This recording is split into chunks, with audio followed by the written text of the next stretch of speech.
Here at the Gilberd School, we have been using the online Cold War resource to enhance our delivery of this key topic within the revised history curriculum.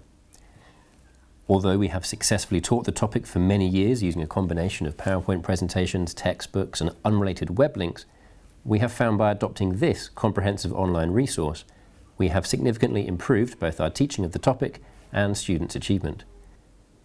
The learning resource provides unique material we never had access to previously, and this allows us to approach topics from a new angle. The students really find the augmented reality function an unforgettable draw into a much deeper study of the topic. Although we offer an annual school visit to Berlin, this is not accessible for all students for reasons of cost.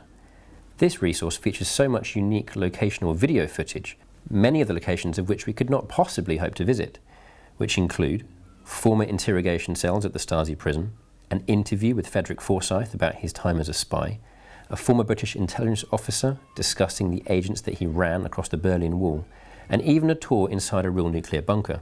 How else could my students empathise with the mindset of a long-range bomber pilot, other than to see the cramped working environment inside of a B-52 cockpit?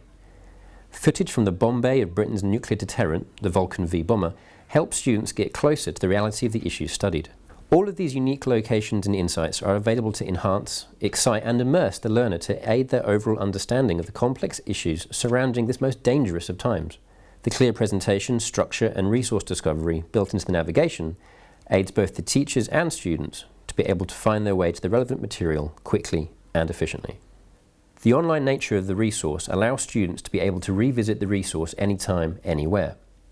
So use has not been confined to just lesson time. This allows me to feature one asset in class and then students explore in their own time, immersing themselves in a much broader range of topics than I would normally be able to manage.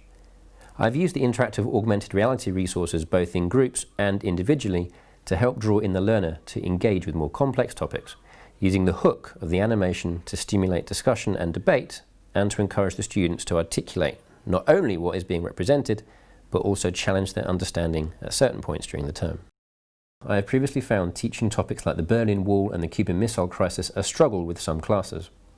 Some students have understood the basic timeline of the events with ease and are keen to move on to discuss the high-level concepts, while others have struggled with this first conceptual hurdle.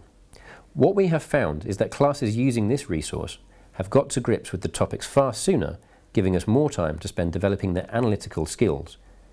And, by using the multimedia resources, they can practice their independent learning. I think the Ich bin ein Berliner speech was my favourite because in the textbooks you only ever read the lines and what he said and didn't really get like the emotional impact of it, and you couldn't really tell how well it's received just from the textbooks. When you actually hear the video and you hear how loud the crowd cheers, it shows how much it meant to them. Excellent, so it really brings it to life as if you were there. Yes, and you get and even with the lips moving, so it adds a bit of realism. Excellent. Cool. The proudest boast is, Ich bin ein Berliner. The Cold War is a complex topic with multiple events happening simultaneously, and the same cities reappear within the narrative on a number of occasions.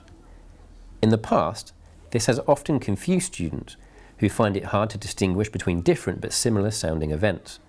This resource comes very close to solving that problem altogether. I would encourage other history teachers to consider using this resource because of the unforgettable and unique nature of the resource, and the corresponding excitement this then generates within the class for the topic as a whole. Okay.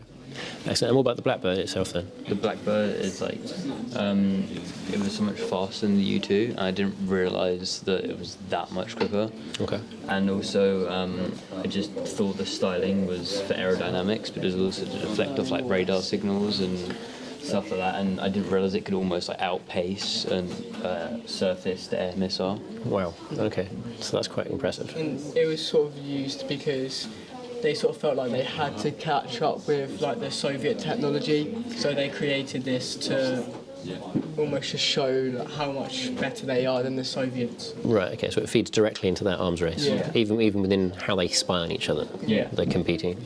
So how do you know all of that information you just said? Videos. understanding just the way it's explained, and also even just looking at the actual plane itself. So why is that better than a textbook? Because it's more of like a human interaction rather than just reading just pure text, because pure text you just go in one ear and out the other. But with the video, you have sort of something, a visual to back up what is being said. Yeah, it's a lot more engaging. Where you just look at a textbook, you sort of just read the information. It doesn't necessarily sink in. Whereas when you watch it on a video, it almost feels like someone's actually explaining it to you, and you're actually there. It sort of sinks in a lot more.